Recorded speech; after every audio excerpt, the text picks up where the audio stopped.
中国的医学专家们一夜之间突然就同时有了科学共识，表示奥密克戎毒力明显减弱，非常接近季节性流感，可防可控也可治。现在中国已经有50多个城市公布公共场所不再检验核酸证明。其实中共突然在全国范围内大规模宣布解封，难道只是白纸革命起效了吗？很多对中共的底细心知肚明的人，甚至是体制内人士也觉得不可思议，因为在中共的历史上，面对更大的反对浪潮，也从没有退后过半步。一位公安人员说，如果公安机关愿意，每个中国人都是有罪的。实际上，这次的退让，中共还有个难言之隐，那就是很多地方财政已经拿不出钱来防疫防控。一位广州市海珠区的公务员透露，财政真的是没钱了。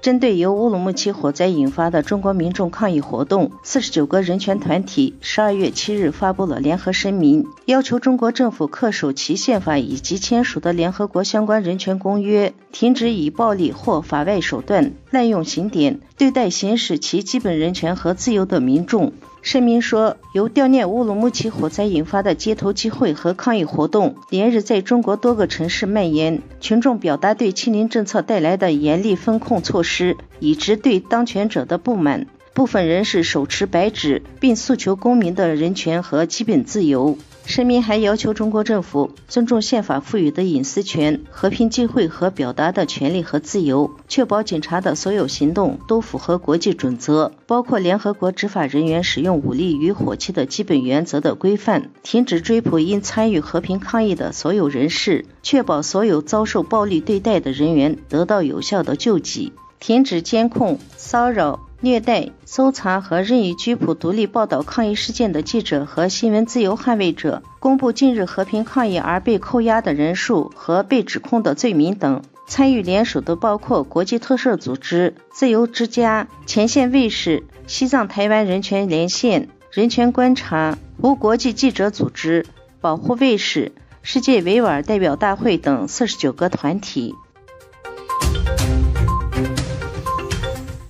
随着中国海内外民众响应白纸运动，抗议中共病毒清零管控，中共当局12月7日宣布了松绑，推出了所谓的新10条措施。不过，美国驻中国大使伯恩斯当天发布影片，指出中国疫情充满不确定性，建议美国公民能够储备物资，防止再度封控。美国驻中国大使伯恩斯7日上午在推特上发布影片，向美国公民再次提醒，应在中国住处准备好饮用水、粮食等物资，应对中国的再度封控。他指出，中国的疫情目前处于一个很不确定的时刻，美国大使馆会提供7天24小时的联系管道，社群平台也会在紧急情况发生时提供讯息。这是美国政府2周内第2次提醒民众存粮。过去2周，中国多地爆发白纸运动，抗议中共极端不人道的封控，导致了多条人命的丧生。在海内外压力下，中共官员7日召开记者会，宣称松绑封控措施。